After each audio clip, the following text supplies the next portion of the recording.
欢迎收看尹先生家的健康课堂，我是主持人雅琳，每天1分钟学习健康知识。今天的主题呢是要警惕肺癌的3大信号。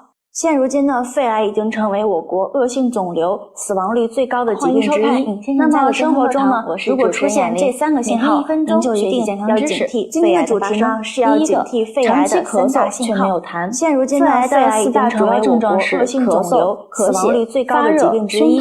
那么生活中呢，如果出现这3个信号，您就一定要警惕肺癌的发生。特点是一般没有咳嗽，或只有少量的白色泡沫痰。主要症状是长期吸烟人群、发热、胸痛。吸烟人群咳嗽为肺癌必有人群的28倍之多，因为烟草的有毒物质为主，特点是一般没有痰，或只有少量的白色泡沫痰。轻微的咳嗽也要及早就医。据统计，吸烟人群肺癌发病率是不吸烟人群的28倍之多。这些血是血管被肿瘤压迫害肺部的功能，也有可能是肿瘤破裂造成吐血。即便轻微的咳嗽并非一定就是肺癌，但发现相关症状后还是应尽快进行相关检查。肺癌的症状之一，这些血是血管被肿瘤压迫所致，也有可能是肿瘤破裂造成吐血。当然，科学并非一定就是肺癌，但发现相关症状后还是应尽快进行相关检查。好了，今天的课堂到这里就结束了，非常感谢大家的收看。